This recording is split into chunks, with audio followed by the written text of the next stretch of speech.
श्री राधे गोविंद जय जय गोपाल जय जय गोविंद जय जय गोपाल जय जय राधा रमण हरि गोविंद जय जय राधा रमण हरि गोविंद जय गोविंद जय जय गोपाल जय जय गोविंद जय जय गोपाल जय जय राधा रमण हरि गोविंद जय जय राधा रमण हरि गोविंद जय जय। श्री श्रद्धेय श्री भाई जी का पद रत्नाकर में एक बहुत सुंदर, वैसे तो पद रत्नाकर है, समुद्र ही है, सब कुछ है उसमें, लेकिन कीर्तन के बहुत अच्छे अच्छे नाम महिमा के बहुत अच्छे अच्छे पद। एक कीर्तन है भाई जी का बहुत सुंदर। प्रेम मुदित मन से कहो राम राम राम, श्री राम राम राम, श्री राम राम राम। प्रेम मुदित मन से कहो राम राम राम, श्री राम राम राम, श्री राम राम। गाइए। प्रेम मुदित मन से कहो राम राम राम, श्री राम राम राम, श्री राम राम राम। प्रेम मुदित मन से कहो राम राम राम, श्री राम राम राम, श्री राम राम राम। पाप कटे दुख मिटे लेत राम नाम, कटे दुख मिटे लेत राम नाम।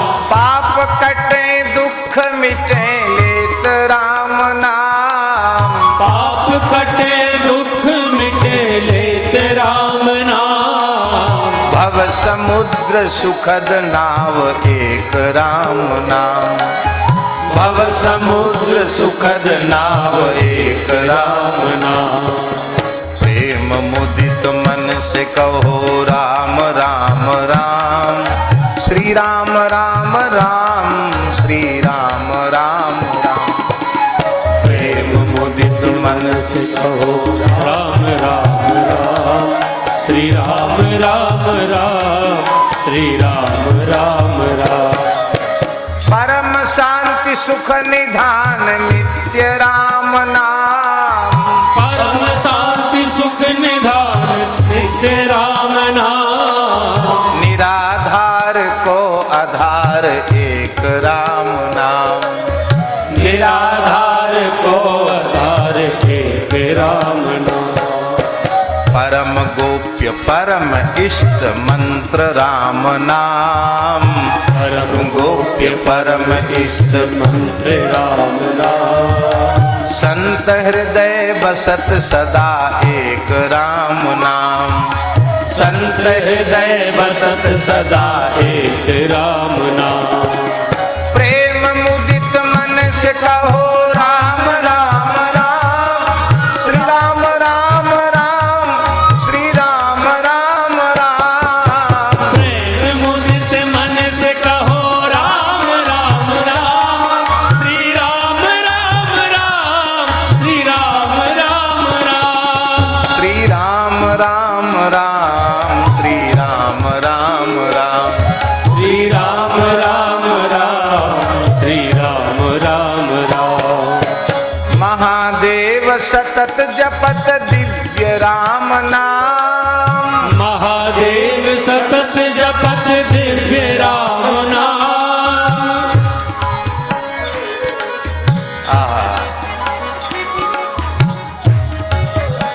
काशी मरत जंतु अवलोकी, जासु नाम बल करऊं विशोकी, जासु नाम बल करहु राम सोखिए। महादेव सतत जपत दिव्य राम नाम, महादेव सतत जपत दिव्य राम नाम। काशी मरत मुक्त करत कहत राम नाम, काशी मरत मुक्त करत कहत राम नाम। माता पिता बंधु सखा सब ही राम नाम, माता पिता बंधु सखा सब ही राम नाम। भक्त जनन जीवन धन एक राम नाम, भक्त जनन जीवन धन एक राम नाम। प्रेम मुदित मन से कहो राम राम राम, प्रेम मुदित मन से कहो राम राम राम। श्री राम राम राम, श्री राम राम राम, श्री राम राम राम, श्री राम राम राम। प्रेम मुदित मन से कहो राम राम राम, श्री राम राम राम, श्री राम राम राम, श्री राम राम राम, श्री राम राम राम, श्री राम राम राम, श्री राम राम राम, श्री राम राम राम। आहा।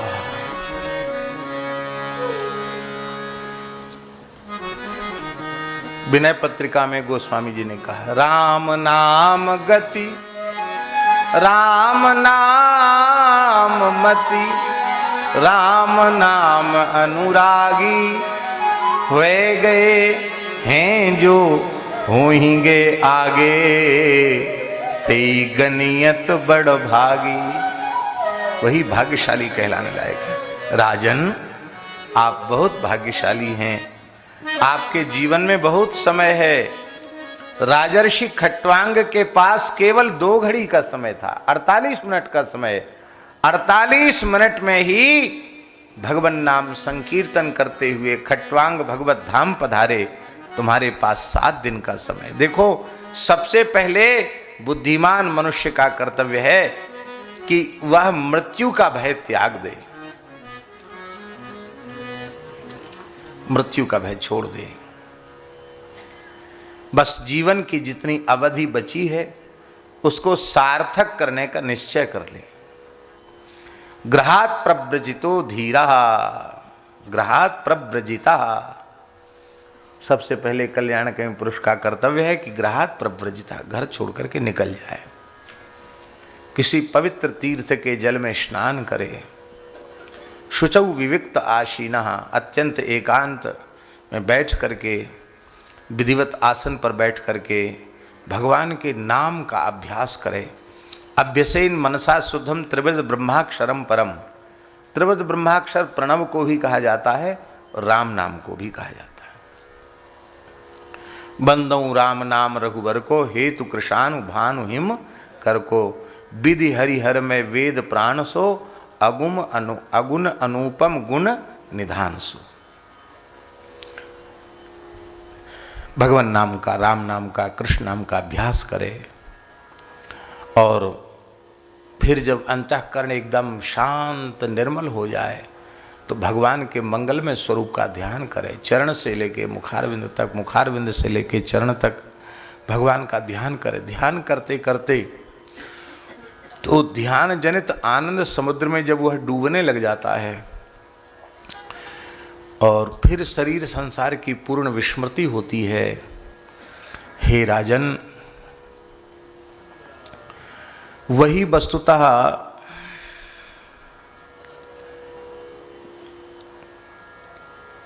कल्याण की अवस्था है। ध्यान में ऐसी स्थिति आ जाए तो समझ लेना कि हाँ, अब कल्याण की स्थिति हो गई। ध्यान इसलिए आवश्यक है क्योंकि रजोगुण और तमोगुण की निवृत्ति ध्यान से बहुत जल्दी होती। नाम जप तो करना चाहिए, लेकिन साथ में रूप का चिंतन, लीला का ध्यान, स्वरूप का चिंतन, इस ध्यान से रजोगुण तमोगुण की बहुत जल्दी निवृत्ति होती है। और रजोगुण तमोगुण की निवृत्ति होती, ज्यों ज्यों सत्वगुण बढ़ता चला जाता है त्यों त्यों वो भगवत प्राप्ति के पथ पर तीव्रता से चलने लग जाता, अग्रसर होने लग जाता है।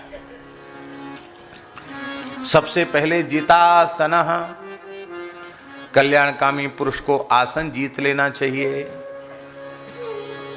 क्योंकि आसन दृढ़ नहीं होगा तो ध्यान में दृढ़ता कैसे आएगी। कम से कम 3 घंटे तो एक आसन से बैठ सके, ऐसा अभ्यास करना चाहिए। सुखपूर्वक 3 घंटे बैठ सके, धीरे धीरे अभ्यास करने से हो जाता है। आपको सुनकर आश्चर्य होगा, हमारे पूज्य गुरुदेव श्री पहाड़ी बाबा महाराज अपने साधन काल में बहुत लंबे समय तक नित्य 18 घंटे बैठते थे। कितने घंटे? एक आसन से पाषाण प्रतिमा की तरह सिद्धासन से 18 घंटे बैठते थे, और महीना 2 महीने वर्षों तक किसी तरह से बैठे।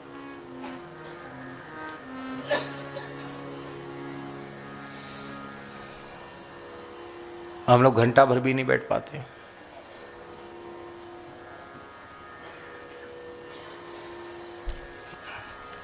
चित्रकूट में कथा हो रही थी, वो जमाना था राजाओं का जमाना, तब की बात है।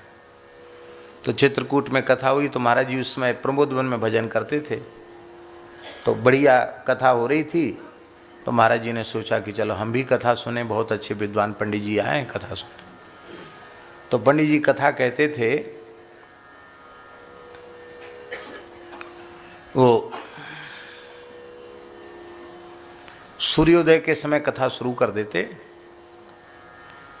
और सूर्यास्त के समय कथा पूरी करते, मध्याह्न में 1 घंटे का विश्राम।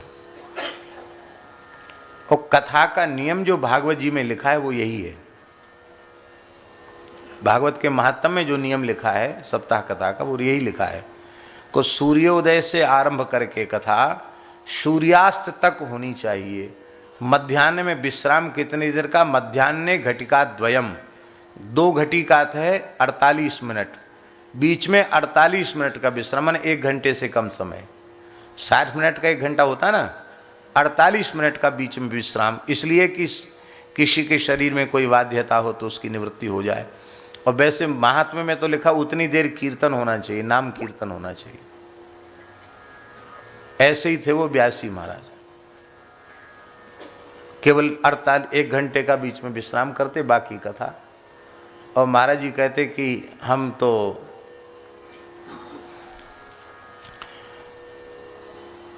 सुविधा की दृष्टि से बिजावर की रानी कथा करा रही थी। बिजावर स्टेट है, थी मध्य प्रदेश में, अभी भी है, अब तो स्टेट खत्म हो गई। तो बिजावर के राजा रानी कथा करा रहे थे बुंदेलखंड की। और महाराज जी एक वृक्ष के पास बैठ जाते, तो अब उनको तो उठना नहीं, तो महाराज जी तो सवेरे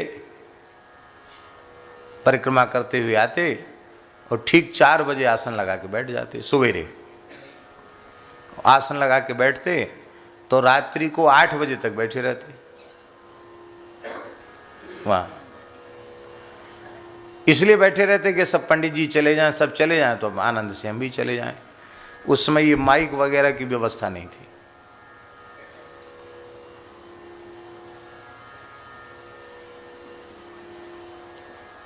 तो जिस दिन जन्म था उस दिन पंडित जी बोले हम बाबा जी उठ जाएंगे तभी जाएंगे हम।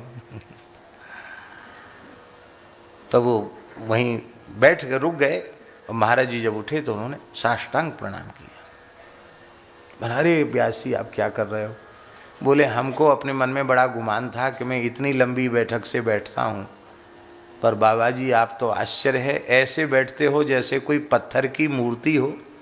हैं, हम आते हैं तो पता नहीं कितनी देर पहले से आप बैठते हो और रात तक बैठे ही रह जाते हो। बोले और हमारा काम ही क्या है बैठने के अलावा।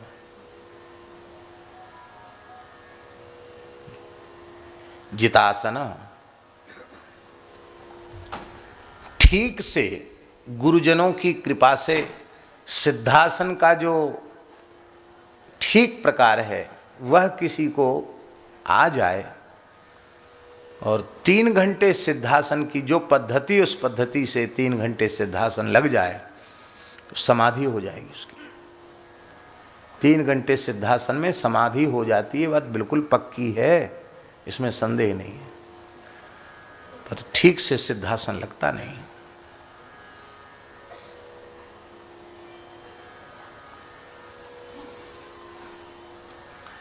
अभी भी हमारे यहां महात्मा हैं 2-2, 3-3 दिन एक आसन से बैठे रह जाते हैं, मलुक पीठ में ही है। 3-3 दिन तक बैठे रह जाते एक आसन से, समाधि लग जाती।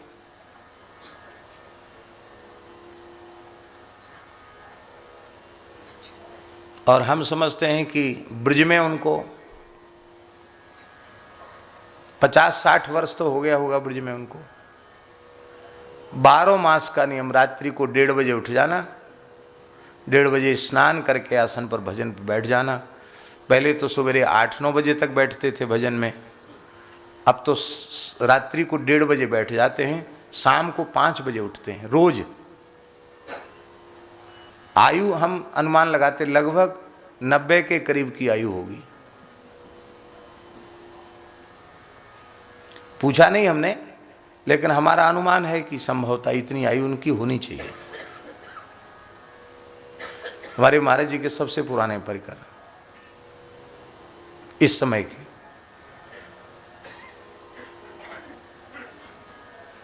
जितासन, भगवान सुखदेव जी करे जितासन, आसन जीत ले। आसन जीतने से क्या होगा? जित श्वास, आसन को जीतने से श्वास प्रश्वास पर विजय प्राप्त हो जाती है। जितासनो जित श्वासो।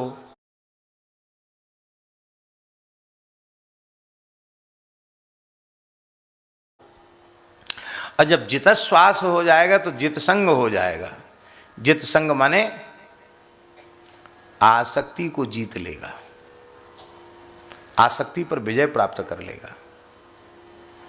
और जब आसक्ति रहित हो जाएगा तो जितेंद्रिय, इंद्रियों में चंचलता क्यों होती है?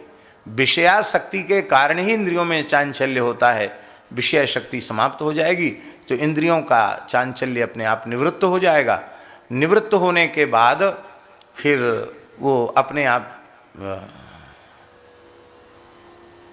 जितेंद्रियता बुलानी नहीं पड़ेगी, अपने आप जितेंद्रियता आ जाएगी।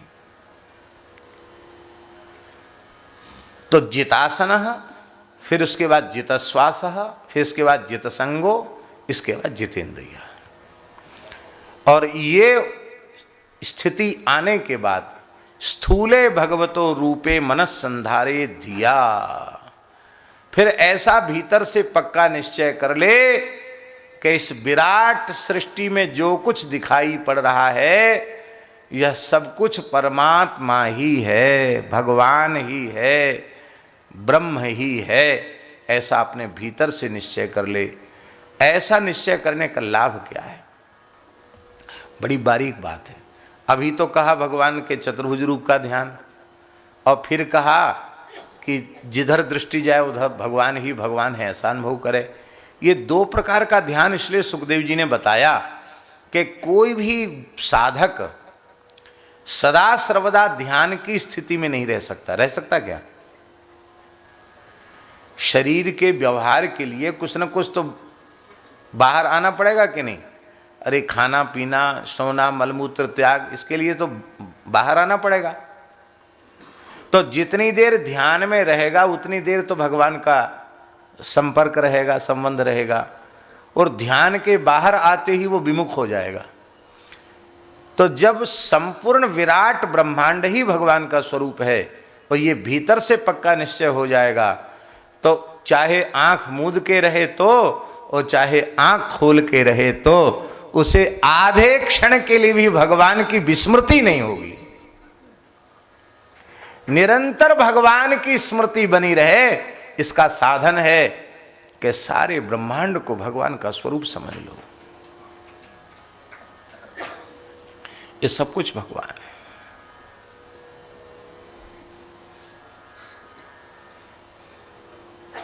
पहाड़ दिखाई पड़े, वाह भगवान विराट पुरुष की अस्थियां कितनी सुंदर है। वृक्ष दिखाई पड़े, भगवान की रोमावली कितनी सुंदर है। मेघ दिखाई पड़े, भगवान के केश कितने सुंदर हैं। बिजली की चमक दिखाई पड़े, भगवान की दंत पंक्ति की चमक कितनी प्यारी है। जो भी सूर्य दिखाई पड़े, भगवान के नेत्र कितने प्रकाशमान हैं। चंद्रमा दिखाई पड़े, भगवान का मन कितना आह्लादकारी है।